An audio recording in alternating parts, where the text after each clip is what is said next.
Welcome to the Spiritual Awakening with Shaz podcast, where we unlock the power within and navigate the journey of your self-discovery together.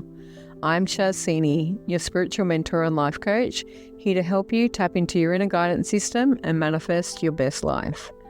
Whether you're just beginning your spiritual journey or looking to deepen your practice, this podcast offers insights, techniques, and inspiration to elevate your consciousness and transform your reality. Get ready to shine your light and embrace your true potential. Remember, the answers are inside you. Let me be your guide on earth. Welcome back to the Spiritual Awakening with Shaz podcast. Today I'm here with the beautiful Carita Grönroos. She is an amazing healer and a business coach, and she guides people to find the magic in their life again.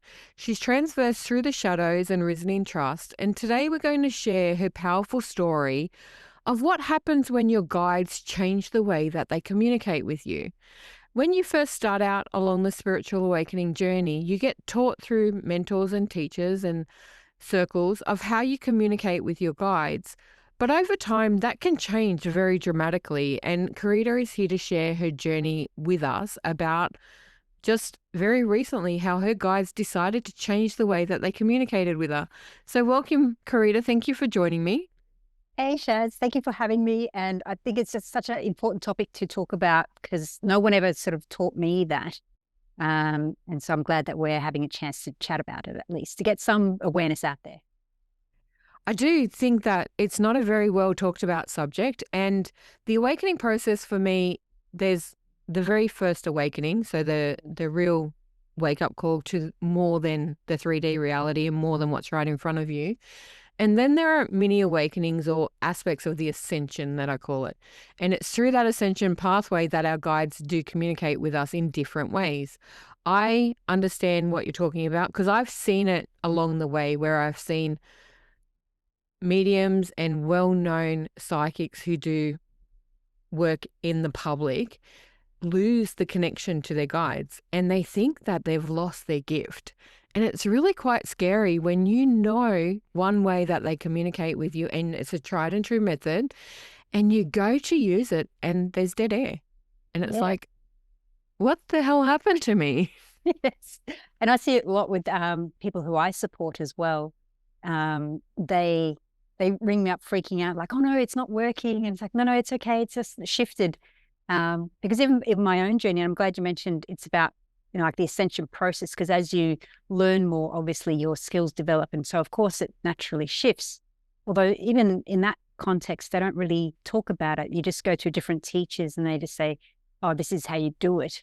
And I guess you figure out what works for you, what doesn't, because everyone's a bit different. Because even with my journey, early days in my teens, it started off with very external stuff. And that's the thing up until recently.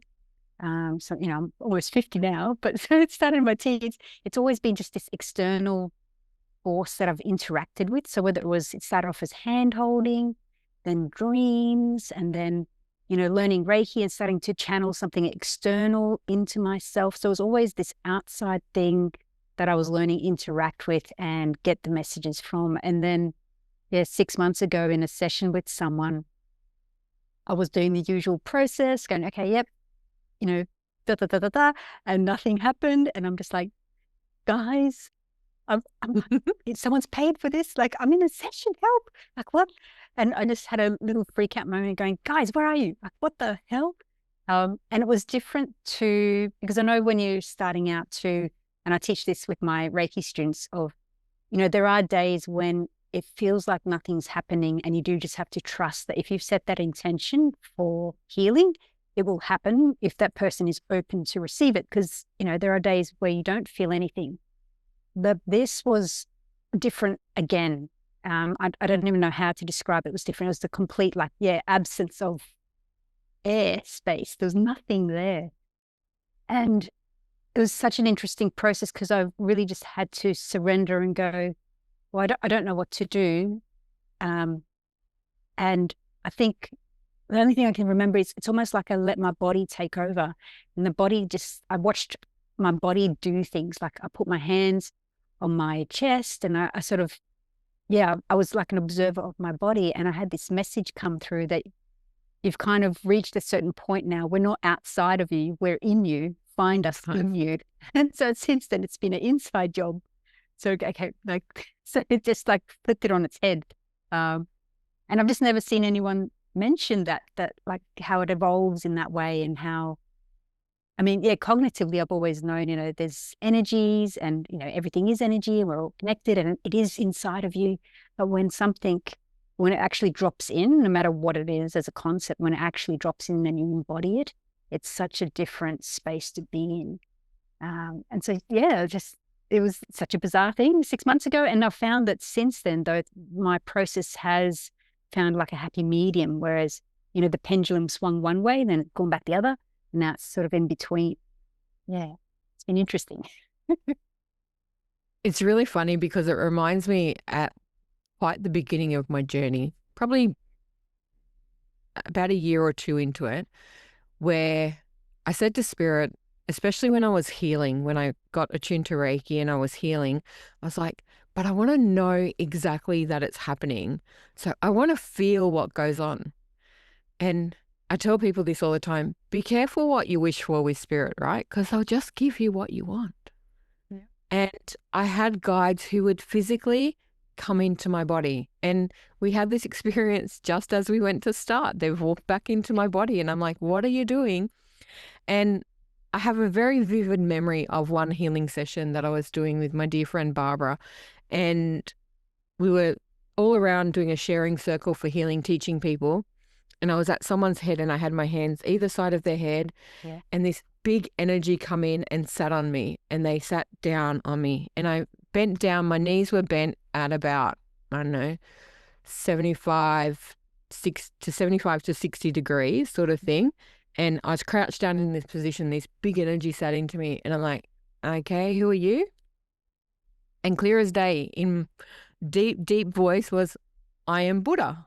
Oh. And I'm like, you what? You who? I am Buddha. And I gone, which Buddha? The Buddha. And it was the big gentleman Buddha.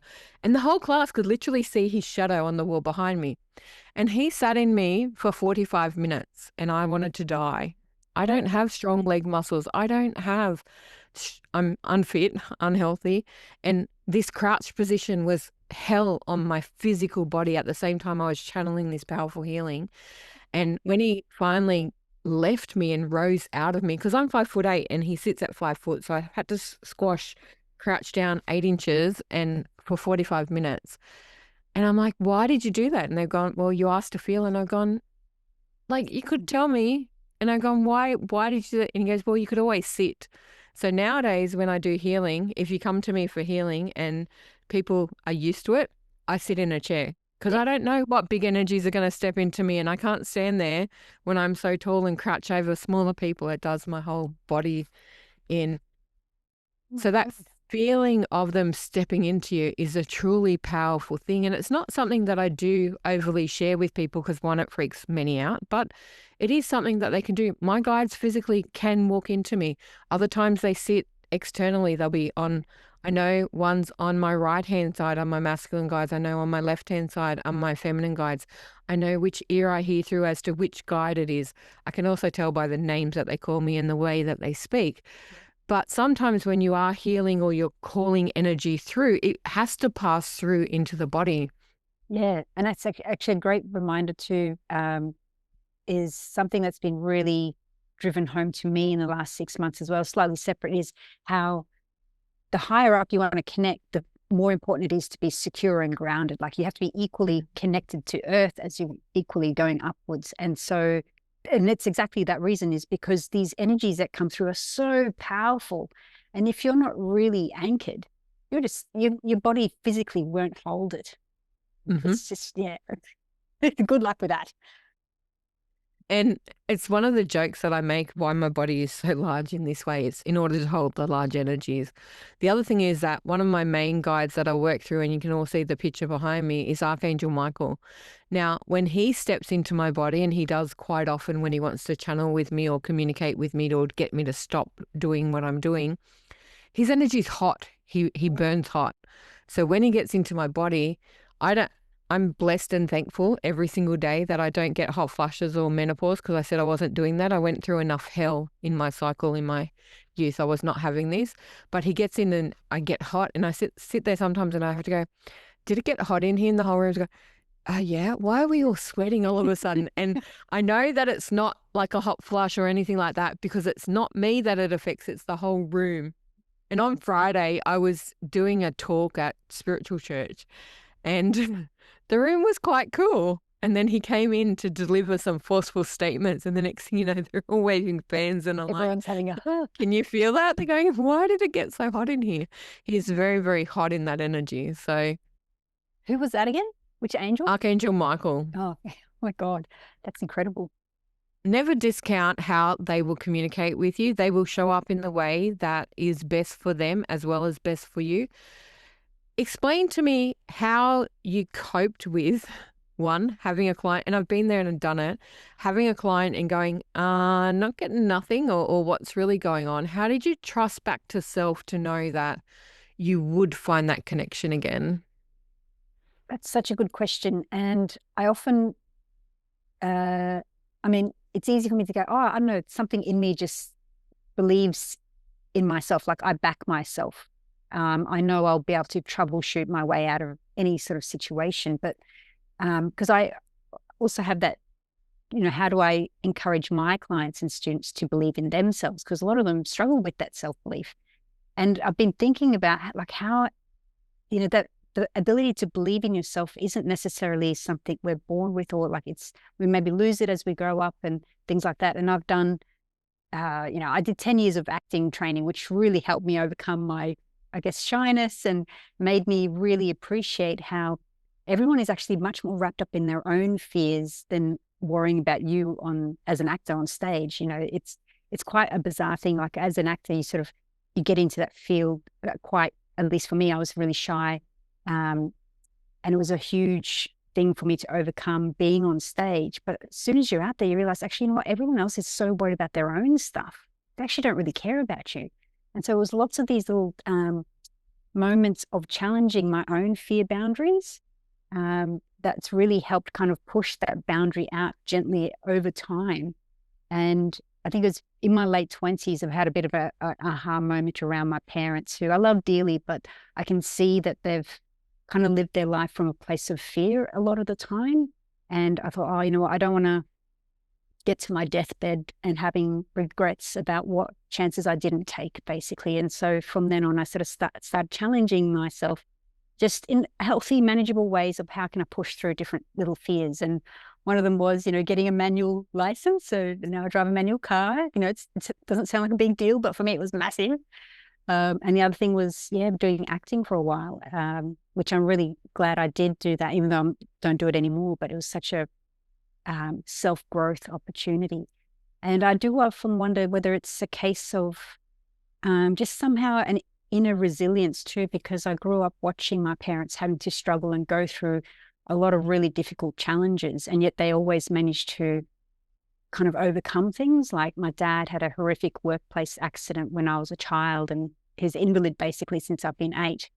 And yes, he spent a couple of years in a wheelchair, but he eventually learned to walk again and all sorts of things. So when you grow up in that environment, watching your parents kind of having to surmount really difficult challenges, I think it kind of instills within you that, hang on, whatever is happening here is overcomable. So and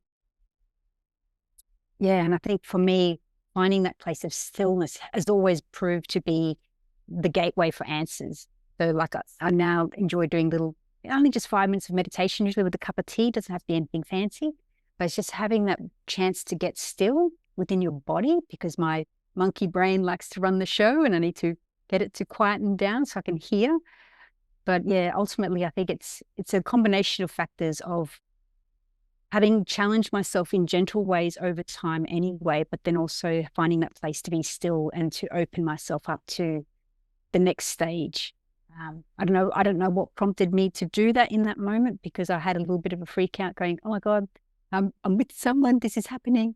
And I'm really upfront with people too, like in a session going, oh, look, I'm not feeling anything here. I'll try somewhere else. And Sometimes the sessions won't be about what they came in for, it's something else. Sometimes it's very, not even about the physical body, it's almost like a ancestral family line situation that I need to heal, or we go into all sorts of other places. So I'm really upfront, I guess, blunt, being in Aries, so it's just, I'll just tell you how it is. I'm just like, Exactly the same. so yeah, I don't know And if I just answered that or not. that happens a fair bit with a client. They'll come in for one thing and that's not necessarily what they need to clear. Something else will show up, and you just trust that the guidance you're given leads you to exactly what they need and gives them the outcome that they desire. Yes. It's the same as when I do coaching. Clients will come to you, they'll tell you what they think their problem is, and what the problem they think it is nothing like what the core root problem is. And that is why I love the different modalities of healing and so forth that we do. What type of healing do you do?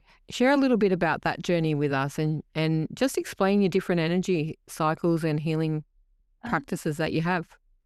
I started off doing crystal healing, and then I moved into Reiki, and I did that for many years. But sort of since moving to Sydney, I had a download one day during meditation. So I'm a Reiki teacher from when I was already in Brisbane, sort of, about 15 years ago, something. I've finished those qualifications. So when I moved to Sydney, I was doing a self-healing, and I had a download of another Reiki symbol, which connected me to my galactic home. And after that, I had just like this full-on conversation with all these galactic beings, and that really opened up the door to, I don't know, just spontaneous channelings of light language, which I was kind of mortified by at first. Like I was so, and I think this is why the acting really helped me, because without acting, I wouldn't even had the courage to just, make a fool of myself like you do when you're just channeling jibber jabber. As you do. Yeah. So thank you, acting. But it was, it took a while, took a good few years for me to really feel comfortable in channeling light language. And nowadays, all I can describe it as is it's a blend of the energies that come with the person and my guide. So I sort of connect with my team. There's usually galactics and elementals involved with my teams, and obviously like the Reiki energies as well, but then whoever's with the person too. So depending on person's cultural beliefs or religious beliefs or even ancestral things, I can get all their kind of energies coming through. And so it's a real kind of a mixed bag, but I'm always setting that intention for whatever this person's highest, best is, and make sure that's all done in a, beautiful, positive energy, and just clearing away anything that has its origins in fear and hate that may be causing interference that isn't for this person's kind of soul to be carrying forward anymore. That's the main goal. But where the frequencies are coming from is all sorts of things. As best I can tell, is there is a number of galactic beings, some angelic, elemental. Seems to be a few dragons lately. Lots of dragons. Yeah. So, but for me, they're just elementals. So, but then there's the Reiki things. So I don't know, to me, that's all the same, really. It's just different kind of frequencies. And as best as I can describe it, I think they've all kind of got their specializations. Like I've noticed with the galactics, like the mantis beings always come through for some really precise, like shadow or cleansing work. They're like surgeons, and they're just picking out darkness, basically, or interference. That's the only best way I can describe it. And then there's there's also all sorts of different things. I'm still very much learning, and that's the thing. Like you're clairvoyant and clairaudient, I'm not. I'm more clairsentient and claircognizant. So, the ability to see and hear is definitely an advantage. And it's really funny because this past week in my psychic development classes that I run here at home, we started talking 2 weeks ago about light beings. So I just ran a class on light language, and they asked if I could channel the different beings, and I sat there and I go into this trance state, and the different beings, they filter through. Once again, they filter through the body, and they're different. Some are very high-pitched sounds, some are very low-pitched sounds, some are fast-talking language that's gobbledygook. I got one that's, I say, and please anyone who has Tourette's, don't take this offensively, but it's like Tourette's and having a tic. And Yes. it's very weird in the body to experience this energy, but it comes and it's like a laser going, and it just goes through this thing, and it just, what it transmutes is amazing. And the girls that we were doing class, the idea was that they were to watch the light language, and then I was going to take them on a healing journey into a healing room to communicate with their light being. Well, the language sent them all into meditation, and they were there for 10 or 15 minutes afterwards. And I've gone, do I pull them out? They're going, we're not done yet. Oh. And when I pulled them out, they're like, that was amazing. And they're like, one, listening to it, and then we had time to communicate. I said, that wasn't how I was going to do the meditation. I'm going to do a different one this time, this week as well. But just the fascination, it sent them into this beautiful toning thing and the healing that they had, and basically put them to sleep in a really amazing way. All of that is highly important, and I love the fact that you're so open and trusting for what can come, what you allow to receive, whatever your guides bring for you. I want to go back to when you first started your spiritual journey back in your childhood. Did you go through a dark night of the soul? Did you have this, like, mine was catastrophe. Did you have a falling apart aspect of life?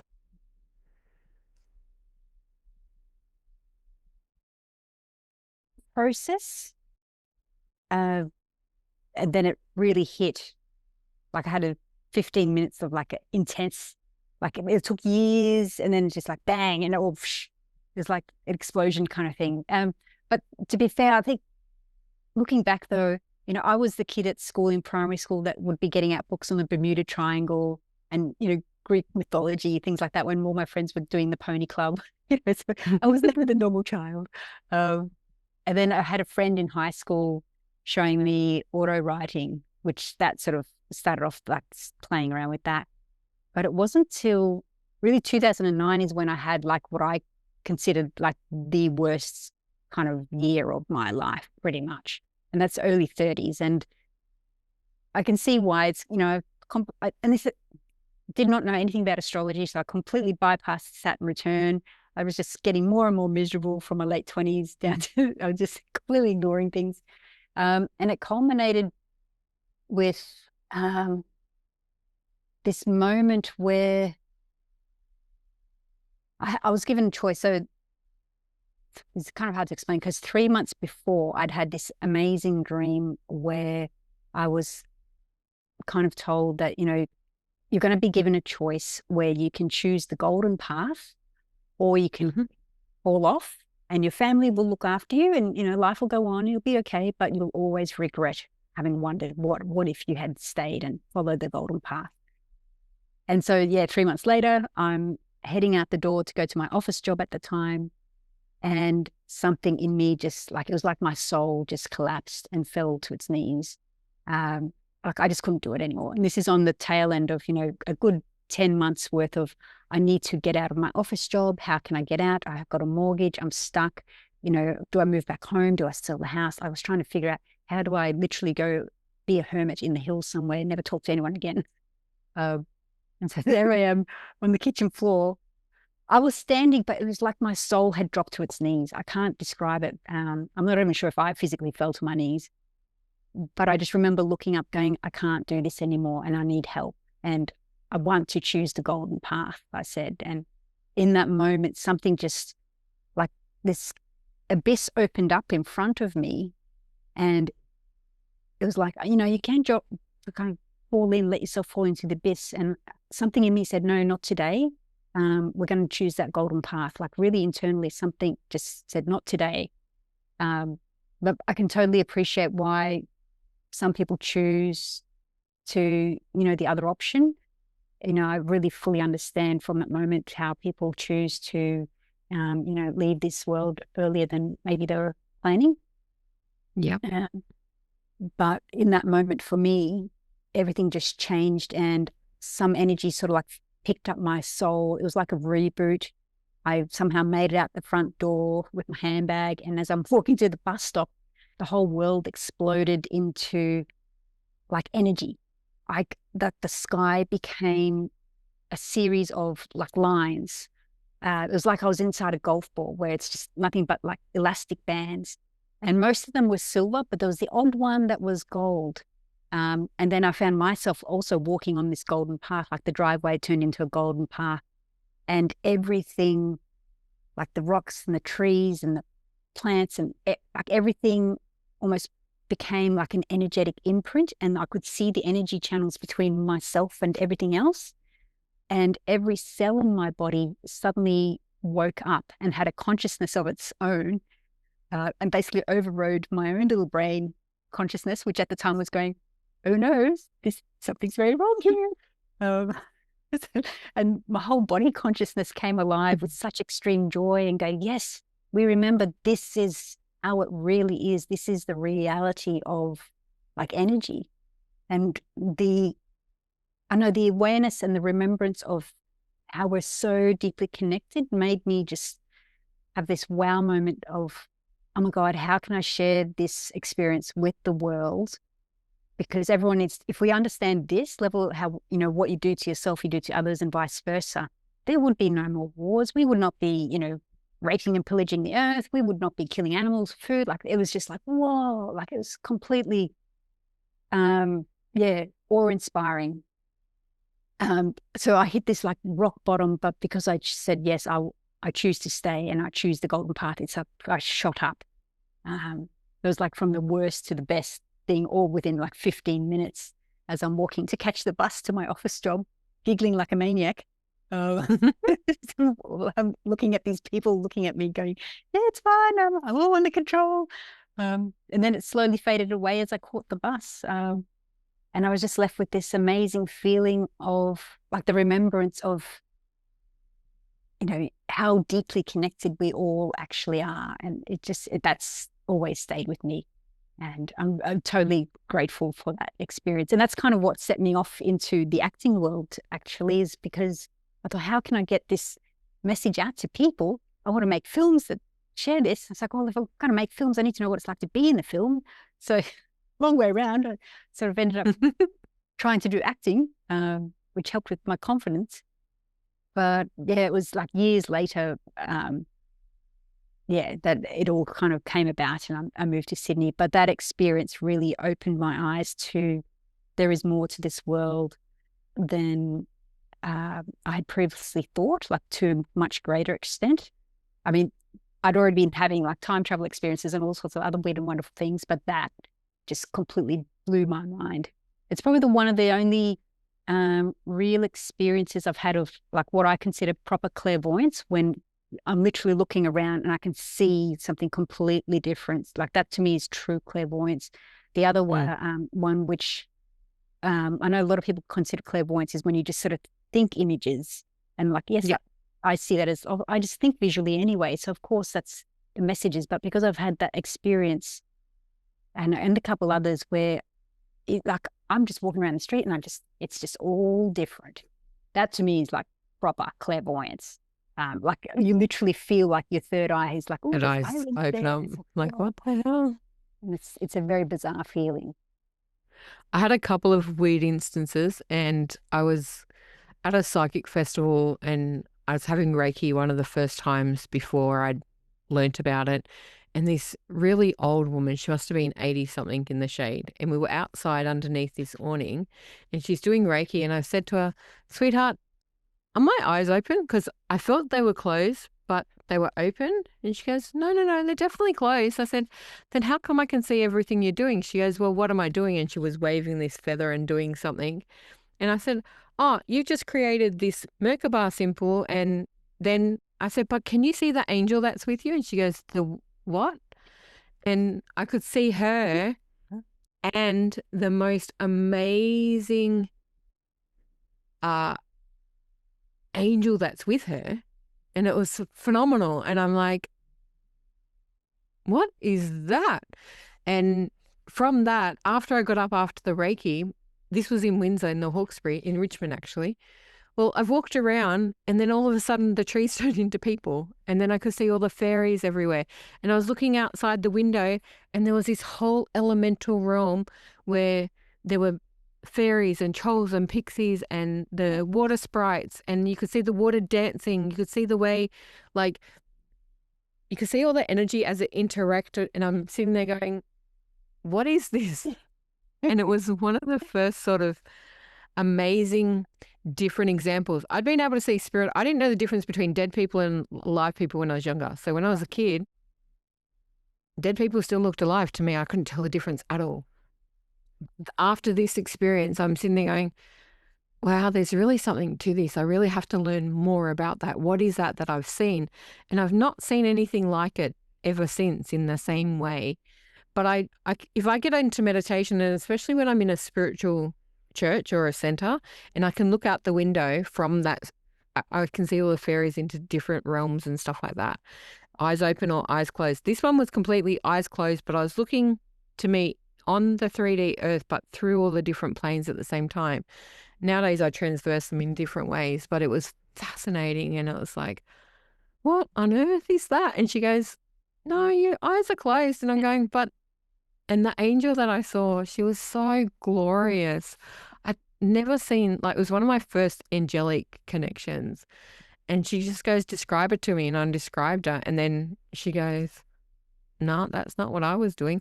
And she was doing shamanic work. And she goes, I don't know how we got an angel there when I was working with, and I've gone, oh, I've got an Indian guide. He's always around. I've gone, but they weren't there. That was the first awakening for me to the angelic realm. It was fabulous. Oh, that would have been so beautiful. So It beautiful. was amazing, truly amazing. Oh, and see, I only see, like, in healing sessions, like, because I have my eyes closed the whole time when I'm doing stuff. Like, I see the, things like in my mind's eye, but I just see that as me being, I think visually. So, like, to me, I don't consider that clairvoyance. I consider that claircognizance. It's just, it's visual. Yeah. Yeah. But I know a lot of people say, oh no, that's clairvoyance. I was like, yeah, not really. Not in my book anyway. It's really different the way they describe clairvoyance. Clairvoyance is, for me, even with your natural eyes, when you see things that you wouldn't normally see, when something jumps out at you, you know how you can look at something and something will jump out at you, or you're going along and you're just driving along and you see nothing, then all of a sudden you see something out of the corner and you have to pay attention to that. Yeah. That's clairvoyance activation for me. But no, I would agree with that. Yeah, it's different. It shows up in many different ways for different people. Yeah. As we get back to your connection and how it shifted and changed, run us through a bit more of the comparison of the way it used to be compared to the way that it is now. Show people the evolution.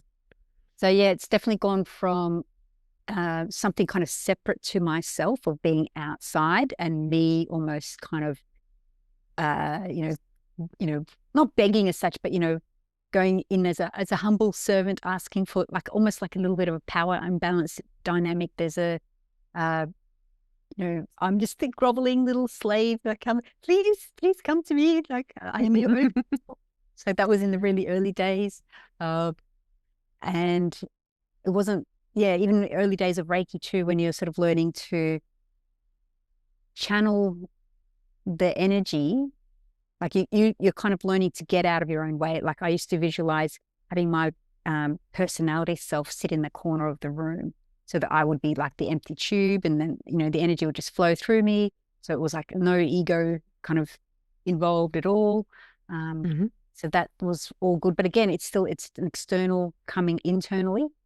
And even with the light language and more like the recent stuff, that's just more being me, again, an external force allowed to enter my body.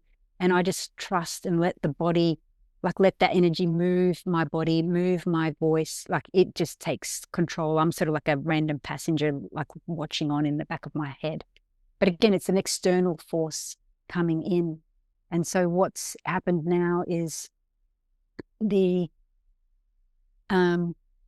kind of two parts of the other. It was one half of really committing to the grounding process like I've never done before. And that was about really acknowledging my fear of being here. I think, being connected to galactics, and whenever I've been through a really challenging time, I've always looked at the stars and gone, why am I here? And like, take me away. So I've never really had both feet here. I've always kind of been ready to, oh, let's go somewhere Okay. else. Yeah, we all know the one. Yeah. And so I really had to commit and say, you know what, I'm going to be here 100% for the human experience. I just really have to trust wholly that no matter the joys and the pains, whatever it is that the human experience brings is for me in this moment. I've come here for that reason. So you may as well enjoy it and you may as well embrace it. So that was kind of one half to anchor myself in. And then this other kind of thing that when they stepped back and gave me a bit of a spiritual slap in the face of, no, we're not outside of you, we're inside. Find that energy within yourself. And so now I sort of, whenever I'm beginning a session, I always sort of take a moment to connect to Mother Earth, thank her for allowing me to be here, just to really give that gratitude to, because she could easily just, tidal wave, earthquake, volcano, done, we're all gone. So it's really by her grace that we're here. And just to be a humble servant of her first. And then to put my hands on my heart and solar plexus and almost speak to my cells in my body and say, let's find my higher self within me and find my oversoul within me. And then from there, my galactic connections and whoever else I want to, because we are literally all connected. They are kind of fractals of me. I am a fractal of them. And just to really almost like light up those cells within you that connect to whoever it is you want to connect to. And I can feel like it starts to like a gentle, like a vibration in my body. There's a little bit of a feeling. And then from there, I just set the intention to connect to my client. And yeah, then the session goes from there. But it's really now, I know it's the two halves of the apple. It's the committing to being here fully for the human experience, but also then in doing that, understanding that as a human, we embody the universe and finding then the magic of those other beings within yourself in the human. And that seems to just open up the clarity channels, like the strength of the connection is like tenfold, like it's just like, oh, it's gone to a whole new level, which I'm so grateful for. I love that because it is one of the core messages that I like to tell people everywhere I go is the power is inside of you. Everything that you need exists within you in the connection of your soul and how you allow that to reach out the cords to other things and other beings. You can call them inside of you along with you, or you can have them externally to you, but it's about your connection of self through the higher self, the oversoul, and the greatness of the source energy that brings about everything that you need. Yeah, totally. I was going to add something to that as well, which I've now forgotten. Oh, never mind. Brain fart. That's okay. So when you went through that void experience, when you lost the connection in that moment with your client, it's scary, it's fearful. It creates this big, oh my God, what's wrong with me? What did I do wrong? And that negative self-thought. What led you out of it basically? How did you find the spark back to know that everything would be okay? I think because I've been doing it for so long now, like, 20 odd years, really, I just like faith, and that's a hard, I know. And I get that, when you don't have it, it's really hard to understand what it is like. And I fully appreciate that, having been on the other side now, there's a level of meaning to words that I use that, when you don't have that, you can't even understand. So I get that because I wouldn't have got it before either. But it's a somehow letting go of control of the mental, like the mind trying to convince you of fear, the mind trying to step in and like, it's just the ego trip of saying, oh, you suck. What are you? You're a failure. Who are you to be doing this? Like, it's all that negative self-talk that gets in. It's like, this is why you're a fraud and blah, blah, blah. And so, no, their body just somehow rose up and said, no, let me take over. I've got this. And we've got this. We know the kind of like the essence of that energy connection. Like the heart knows that connection on some level. It's the brain that kind of convinces you of the disconnection. But if you can learn to sort of drop into your body and your heart, the memory is there of what it is to be part of something bigger. And whoever it is you're trying to connect to, it's like the heart remembers. And it's about letting the body take over that space. That's the best way I can describe it. And I don't even know why that came over me in that moment, because it was really like I was just in a little bit of a panic going, oh, someone's paid good money for this session and here I am just floundering about. Like what? But something just rose up in me, I guess in a little bit the same way as when I had the dark night of the soul. Something kind of came over me and just said, no, we've got this. The body has it if you let the body do its thing. But I think we're so conditioned to let the brain run the show. And if it's not perfect as well, we have these ideas of what a session should look like. And if it doesn't meet those requirements, then, oh my God, you're a failure.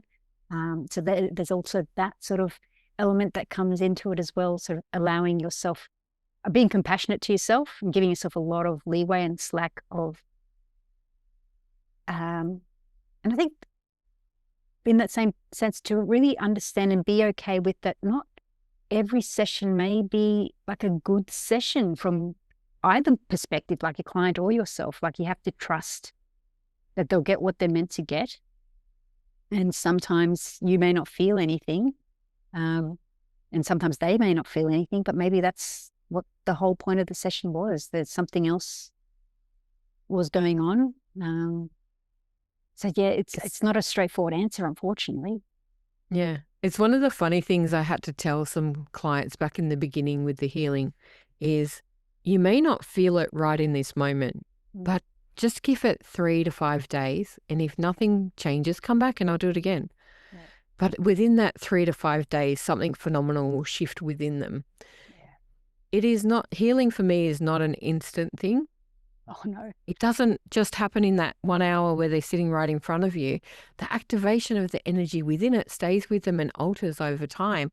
So you don't necessarily, it's the same as someone goes, oh, I want a chakra balance. And well, how do I know that it happened? You're not going to notice it in 5 minutes. You'll notice it in a couple of hours when you notice all your reactions are different. The way that you transverse the world is different. One of my friends was doing healings on the weekend, just past or the one before, I can't remember. She's telling me a client came in and she's literally leaning to the side like this. And she goes, oh, your chakras are like not aligned. And they do alignment. And then other people notice, oh, she's walking straight again. Yes, that can happen. But for the most part, healing is not something that you see in that moment. You see it in those next few days. It's how you no longer react or are triggered the same way. It is how pain... We get so used to pain in our body. Have you ever not been to a massage and you're so used to that pain that they fix it and it goes away, but you still feel it for the next 3 days going, and then all of a sudden it's gone? Because we have muscle memory. We have our own stories that we're telling us from carrying these burdens and traumas for so long that they're still there. You just have to give it some time to allow yourself to see that. And not a lot of people get that. Yeah. A healing, you will notice the true effects of it 3 to 7 days sort of thing afterwards. And totally. And I think it's important. People need to give themselves permission to be open to receive the healing, whether it's massage or whatever it is you're getting. Like, I think so many of us go in wanting something to be fixed, but actually at a subconscious level, you're actually quite happy with the label that it gives you, or the, you're kind of caught up in the story, and there's part of it that actually doesn't want to get the healing. And so there's this internal battle going on, and yeah, that's a tricky one. It is. What would you say to someone who feels like they're going through this at the moment? What wisdom have you got to offer? The dark night of the soul? No, the loss of their intuition, the disconnection. The silence. The silence. I think it's important to understand it's actually all perfectly imperfect. It's actually part of the process. One thing my journey has taught me is that you'll go through these phases of massive and rapid transformation, and then it kind of like peters out, or it can fit. And when it does peter out, it feels like it's stopped, but it's actually a period of integration. That's how I see it. And you don't feel it as much because you're not on that rapid, upward tick. It's like a step. You really feel it when you're climbing up and you're ascending, or, going through the symptoms and the turmoil of the life falling apart because you're ascending. The body is having reactions, your psychic abilities are coming online. That's all like amazing and really physical and like visceral evidence in your life. And when that's kind of integrating, it can feel like nothing's happening, and it can feel like, oh no, it's suddenly all gone. What? But no, you're actually just going through a period of integration or the next up level. That's why I keep reminding myself. But I went through the same thing when it kind of first kicked off for me. I spent years doing every single workshop I could find. And then suddenly I thought, no, it's all a crock. And I walked away from everything for a good 12 months. Thought, no, it's not for me. Just a bit of fun for a while. Because I didn't feel anything. It sort of just suddenly all went. And it's only now in hindsight I can appreciate. It's like, no, it is an integration of allowing the 3D physical body to catch up to the energetic stuff. Hindsight's a fabulous thing, isn't it? Yeah. Oh my God. Yes. We all know what it's like after the fact, never during the fact. No. Do you have a favorite mantra, affirmation, or words that you live by? I do. I've got a couple. So feel the fear and do it anyway. That's my biggest tip. Just the more you can, I feel the fear is there because we're here to grow as souls. So the fear is you coming up against a boundary or a comfort zone, and we're here to push through that. So if anything, the fear is almost like a green flag to be running towards. Like, yes, that's where your purpose or something will be over there. It might be a bit scary, but that's okay. And the thing to remember too, fear and excitement show up in the same way in the body. Same way. You just convince yourself you're excited if you have to. That's an acting thing, stage fright. No, super excited. Just super excited. And the other words I like is, there but for the grace of God go I. Just it reminds me that through a series of choices, I could easily have been, the homeless person or, something else. And so I'm just so grateful for my life as it's turned out. That is one of the mottos I live by too. And I thank God for every single blessing, every single day. I thank God for life, for waking up, for having every infinitesimal thing, because it can be the opposite. It can be greater, it can be lesser. And I've been lesser. And even when I've had less, I've still thanked God, because I can always think of worse things in the world. I can always think of more hardship in the world. I had a psychologist tell me that there was something wrong with me because I didn't recognize my own trauma, because one of the phrases in my head is, but there's starving children in Africa. And that to me was worse than anything I was going through, even though what I was going through was really bad. I can think of 100 things that are worse. I know people that have gone through worse hardship than I've been through. It doesn't diminish what I've been through, but it also means that there, by the grace of God, I could have been murdered. I could have had war-torn injuries. I could have been in places that were places you can't get out of. That's not to dismiss as poor them or anything like that. I'm just grateful that that is not the experience that I've chosen or having to go through. Yeah, and it's in this lifetime because, we've had many lifetimes and all lifetimes are happening at the same time, and all of that. And I know I've been in those situations, like the worst case scenario, and it's quite ironic that my biggest one, and it's something I told myself for many, many years in childhood, that the worst thing that I could sort of think of was starving children in Africa. But I had a past life where I literally starved to death. So that to me was horrific. That's why that story was so much worse. I can think of many other things, but it was something that always brought me back to have gratitude for what I had, because that is infinitesimally worse.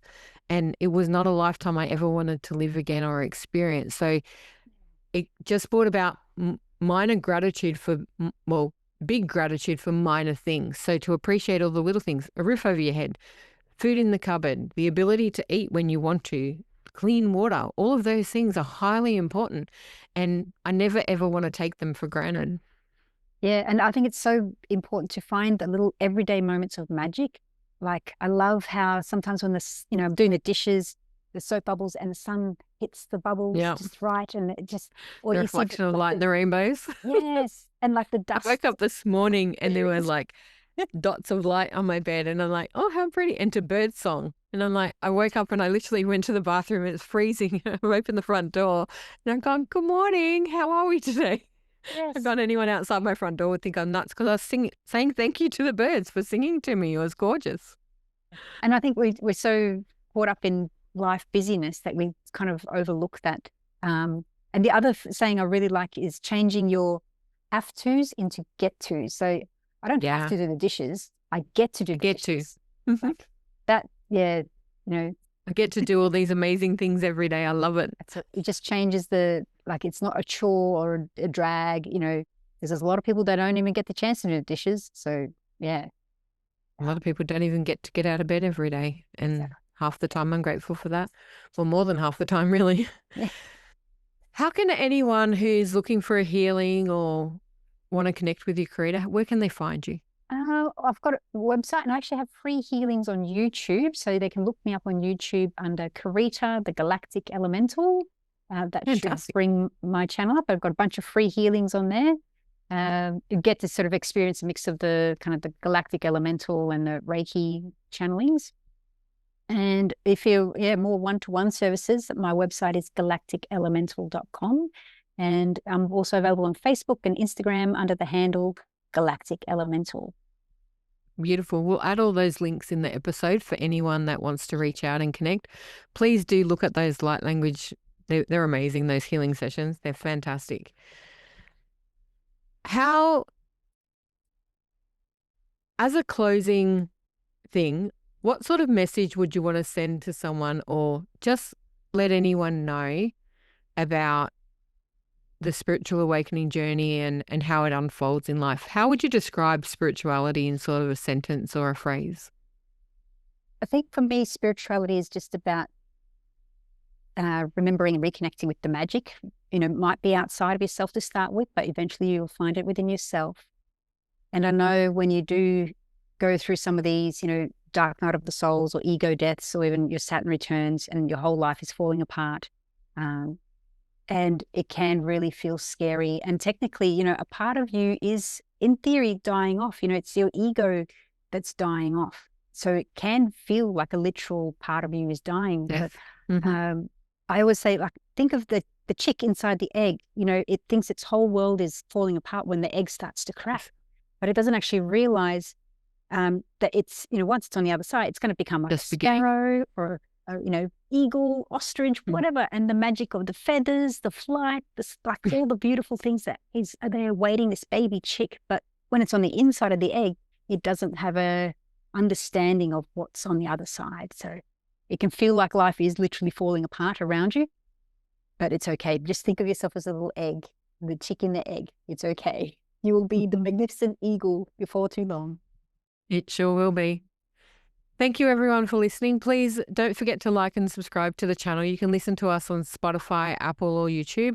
Check out the website if you like, shazsini.com/podcast for the episodes. If you want to read about this episode, there will be also a blog for it. I'll have all of Carita's contact and information for you.